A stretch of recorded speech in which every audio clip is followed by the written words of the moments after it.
Hello students, कैसे हैं आप लोग। आई होप आप सब लोग अच्छे से होंगे और आप लोग अपनी स्टडीज़ भी कर रहे होंगे। स्टूडेंट्स, आज हम पढ़ेंगे voucher preparation and accounting procedures, journal and ledger. इसमें हमारा फर्स्ट टॉपिक है सोर्स डॉक्यूमेंट्स एंड वाउचर्स। आज हम पढ़ेंगे कौन से हमारे सोर्स डॉक्यूमेंट्स होते हैं। Financial accounting records contain factual financial information and therefore all business transactions should be evidenced by documentary evidence। देखिए स्टूडेंट्स, होता क्या है, फाइनेंशियल अकाउंटिंग में हम क्या रिकॉर्ड करते हैं, हम पढ़ते आ रहे हैं अकाउंटिंग, तो हम सारी मॉनेटरी ट्रांजेक्शन्स को रिकॉर्ड करते हैं students.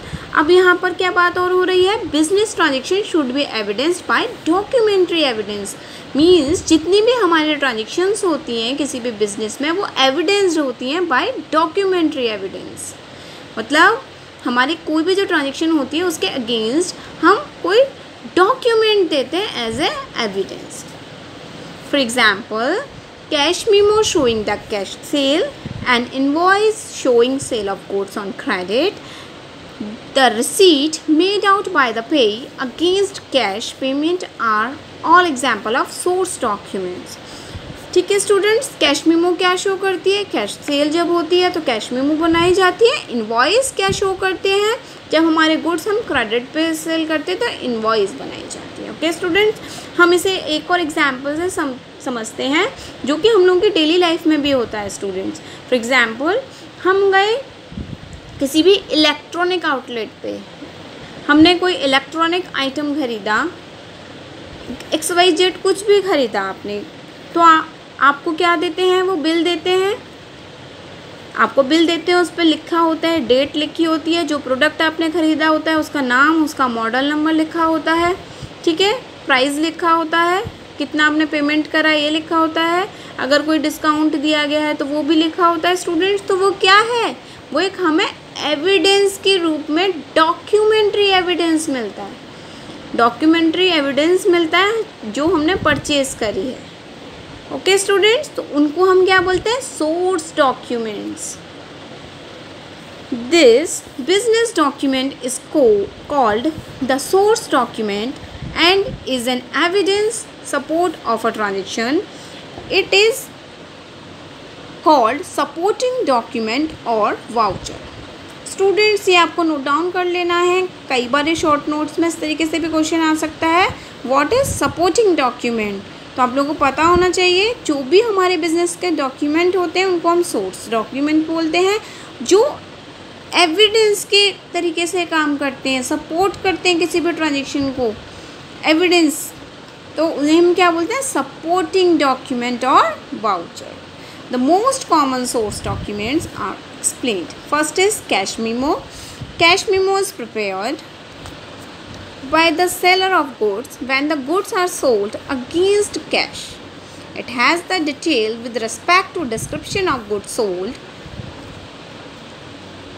quantity, rate of each item and total amount received, beside the date of transaction and other term and conditions। देखिए स्टूडेंट्स, कैश मेमो में क्या होता है, सेलर इशू करता है जब गुड्स सेल होते हैं क्या, कैश में। ठीक है स्टूडेंट्स, ये हम परचेज़र के पास, बायर के पास एज ए एविडेंस रहता है, जो उसने प्रोडक्ट ख़रीदा है उसके अगेंस्ट इसे मिलता है, क्योंकि उसने कैश में पेमेंट करा है। भाई देखिए, हमारे पास कोई प्रूफ तो होना चाहिए। कई बार ऐसा भी होता है कि हमने कोई भी जो प्रोडक्ट ख़रीदा उसमें किसी तरीके की प्रॉब्लम आ गई, तो हमें एविडेंस क्यों दिया जाता है, इसलिए दिया जाता है कि जो फ्यूचर में अगर किस कोई प्रॉब्लम अकर होती है तो वो प्रॉब्लम भी इजीली सॉर्ट आउट हो जाती है और हमारे पास एक एविडेंस भी रहता है, बायर के पास भी और सेलर के पास भी। सेलर के पास उसकी एक डुप्लीकेट कॉपी रहती है और बायर को ओरिजिनल कॉपी दे दी जाती है, जिस पे कि सारी इन्फॉर्मेशन होती है, इन्फॉर्मेशन रिगार्डिंग और परचेज़, हमने क्या प्रोडक्ट परचेज करा है, quantity, rate of each item, total amount received. Okay students, अब हम कैश मेमो का परफॉर्मा देखते हैं। स्टूडेंट्स, क्वेश्चन आता है व्हाट इज़ कैश मेमो, और आप उसका स्पेसिमेन भी बनाइए।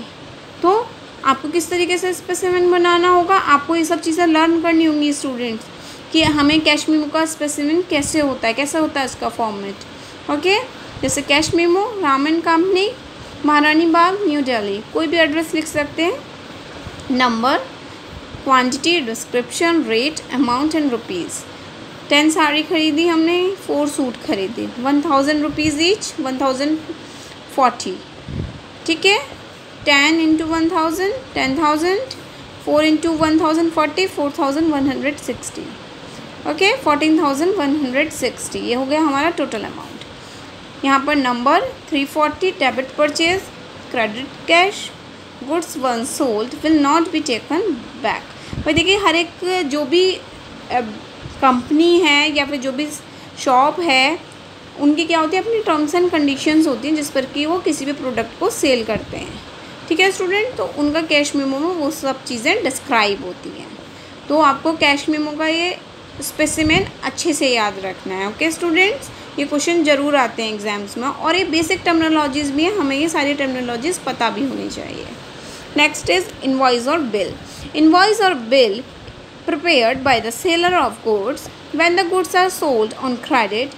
It has detailed with respect of name of the party to whom goods are sold, the description of goods sold, and the total amount of sale. The original copy of the sales invoice is sent to the purchaser and the duplicate copy is kept as an evidence of the sale for the future reference. क्या होता है invoice और bill? Seller issue करता है किसको? जिन लोगों ने purchase करा है हमसे गुड्स, किस पर? क्रेडिट पर परचेज़ करा है। ओरिजिनल कॉपी परचेज़र को दे दी जाती है और duplicate copy as a evidence seller के पास की जाती है for future reference. Okay students, हम देखते हैं कि ये किस तरीके से बनता है इनवॉइस हमारा, ठीक है स्टूडेंट्स। तो हम इसका फॉर्मेट भी देखते हैं। ये modern electric suppliers, 131 Lakshmi Nagar, Noida. Number, ideal customer, date, quantity, particulars, rate, amount, rupees. कोई भी हमारी क्वांटिटी हो सकती है स्टूडेंट्स, ठीक है, कोई भी प्रोडक्ट हो सकता है और कोई भी हमारे रेट हो सकता है, ठीक है, जो भी हमारा डिसाइडेड हो। जैसे 8000 रुपीज़ का हमने कोई भी सामान ख़रीदा है, कितनी यूनिट ख़रीदी हैं वो सब, जैसे हमने अभी पिछले परफॉर्मे में देखा था। तो इसी तरीके से हमारा परफॉर्मा किसका बनता है? ये परफॉर्मा स्टूडेंट्स किसका है? हमारा इनवॉइस का। ओके स्टूडेंट्स, अब हम पढ़ेंगे receipt. When cash is received from a customer, a receipt issued as an acknowledgement for having received the cash. This source document contains the detail regarding date, amount, name of the party and the nature of the payment. Okay students, देखिए क्या होता है जब भी हम कोई product खरीदते हैं, हमने मार्केट से कोई भी सामान खरीदा, कोई भी फॉर एग्जांपल हमने मोबाइल खरीदा, तो क्या होता है स्टूडेंट, हमें क्या करते हैं सेलर हमें एक रिसीट देते हैं। रिसीट क्या होता है? सोर्स डॉक्यूमेंट होता है। It is also a source document. इसमें सारा डिटेल होता है रिगार्डिंग प्रोडक्ट, क्या हमने ख़रीदा है, किस तारीख में ख़रीदा है, what is the amount, name of the party and the nature of payment, किस तरीके से हमने पेमेंट करा है। मोड ऑफ पेमेंट भी होते हैं स्टूडेंट्स, हमने कैश में करा है, कार्ड से करा है, ठीक है स्टूडेंट्स। तो इसमें सारी इन्फॉर्मेशन लिखी हुई होती है, इसे बोलते हैं receipt. Fifth is pay-in slip. The source document relates to bank transactions. Pay-in slip is a form available from a bank for depositing money in a bank account. It has counterfoil which is returned to the depositor with signature of the cashier as receipt. Pay-in slip क्या होता है? ये भी एक source document होता है जो कि बैंक ट्रांजेक्शन्स हमारी होती हैं, वो उनमें जब हम डिपॉजिट करते हैं मनी अपने बैंक अकाउंट में, तो हमें क्या होता है? पे स्लिप हम भरते हैं स्टूडेंट्स। अगर आप लोगों ने देखी है तो बहुत अच्छी बात है, अगर नहीं तो अभी तो खैर लॉकडाउन है स्टूडेंट्स, आप लोग भी बाहर नहीं जा सकते, लॉकडाउन भी है और कोरोना वायरस है तो हम लोग नहीं जा रहे हैं। लेकिन जब भी चीज़ें नॉर्मल हो तो आप लोग एक बार बैंक जाइएगा और अपने पेरेंट्स के साथ देखिएगा हम किस तरीके से डिपॉजिट करते हैं मनी। तो पे-इन स्लिप मिलती है और फिर क्या होता है, हमें वो रिटर्न कर दी जाती है डिपॉजिटर को with the signature of the cashier as receipt. Cashier हमें वो पे स्लिप वापस कर देते हैं, उस पर उनके सिग्नेचर होते हैं कि रिसीव हो गई है मनी, ओके, उन्होंने डिपॉजिट कर दिया है मनी, स्टैम्प लगा देते हैं। Okay students, cheque. A cheque is a document in writing drawn upon a specified banker and payable on demand. The bank supplies the check, forms the name of the party to whom the payment is to be made, written after the words pay to. देखिए cheque क्या होता है, cheque is also a source document drawn upon a specified banker and payable on a demand. Cheque क्या होता है, payable on demand होता है, ठीक है। The bank supplies cheque form, bank supply करता है चेक फॉर्म्स और उस पर चेक पे नाम भी लिखा होता है, ठीक है students. The amount has to be written both in words and figures. A cheque must be dated and sign by the dryer.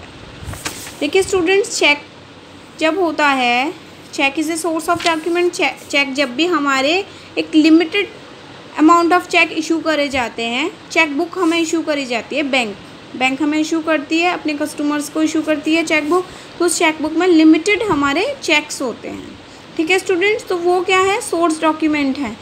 अब हमने एक स्पेसिफाइड टाइम पीरियड में कितने चेक इशू करे, उसका एविडेंस हमारे पास कैसे होगा, क्योंकि हमें पता है हमें इतने नंबर ऑफ चेक्स इशू करे गए थे, हमने इतने चेक्स का इस्तेमाल कर लिया, तो ये क्या करते हैं, हमें एविडेंस का वर्क करते हैं, इसलिए इन डॉक्यूमेंट्स को हम सोर्स डॉक्यूमेंट्स भी बोलते हैं। और चेक में हम अमाउंट को वर्ड में भी लिखते हैं और फिगर में भी लिखते हैं, और चेक पर डेट और साइन जरूर होने चाहिए ड्रॉयर के। स्पेसिमेन ऑफ ए चेक, देखिए यहाँ पर डेट, पे टू, ओके, या धारक को, और बियरर।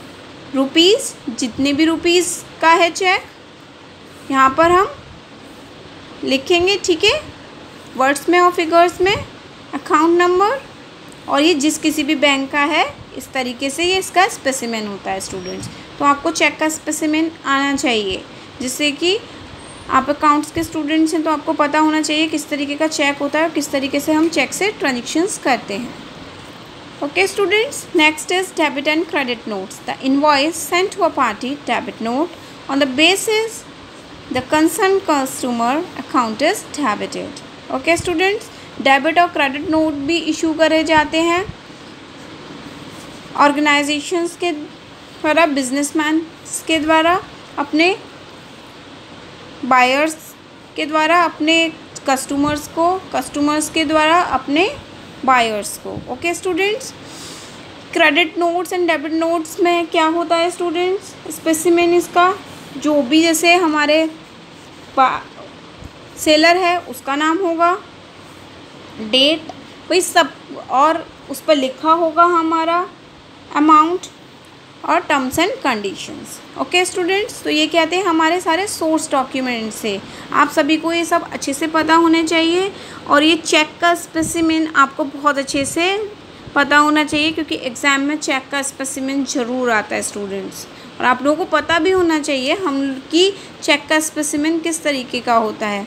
और आप लोग देख भी सकते हैं अपने घर पर, अपने पेरेंट्स से बोलेंगे आप लोग इसका स्पेसिमेन देखेंगे और आप लोग चीज़ों को और अच्छे से समझ पाएंगे। ओके स्टूडेंट्स, अगर आपको ये मेरी वीडियो अच्छी लगी हो तो प्लीज़ मेरे चैनल को सब्सक्राइब कीजिए, वीडियो को लाइक कीजिए, शेयर कीजिए। और अगर आप लोग चाहते हैं किसी स्पेसिफिक टॉपिक में मैं वीडियो अपलोड करूँ, अकाउंट्स की, क्लास 11 की या क्लास 12 की, तो आप मुझे कमेंट सेक्शन में कमेंट्स कर सकते हैं। Okay student, thank you.